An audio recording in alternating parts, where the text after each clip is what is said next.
Okay, well, ForgeBox module of the week. Let's talk about a new one. And there's actually quite a few new ones popping up. And this one is kind of interesting because it's built by a non-community member, or a non-Audis member, sorry. Ryan.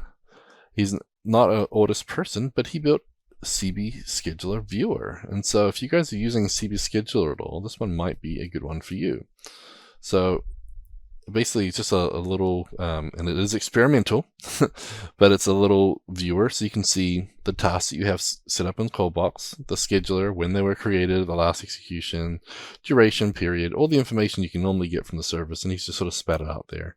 And so you can see if they're enabled or not. You can run them manually if you need to, and then it's basically just a nice little tool to make that viewable.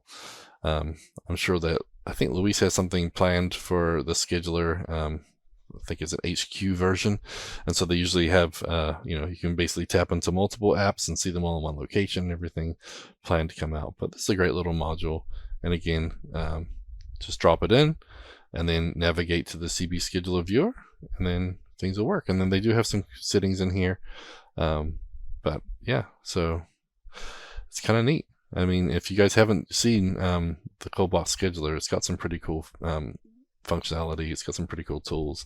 I've been using CBQ lately that uses the cbScheduler behind the scenes too, and it's pretty cool. So yeah, it's a great way to see what's actually running. So I might have to install this and get a bit of grip on all these things. And remember, isn't there a scheduler talk at Into the Box? I think there is, or was it the workshop?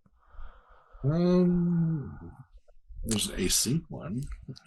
I think that was part of it. Async and scheduling. Or maybe the hands-on with Giancarlo and Luis was scheduling. Anyway, it's building human-friendly schedule tasks. Yep, there we go. Because it's so much easier than going to the admin to find stuff, and yeah, very cool. So I like the fact with queuing too. You can create them in one process and consume them from another, and pretty neat. So thanks again, Ryan, for creating that and sharing that on ForgeBox. And again, if you guys got feedback, let them know. It's experimental right now, but use at your own risk. Yeah, which is what he says. Yep. But yeah, it's something we can build on and be a great little resource for the community. So very cool.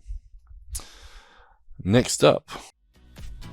That was our ForgeBox module of the week, brought to you by Modernize or Die Podcast, CFML News Edition, proudly sponsored by Audis Solutions.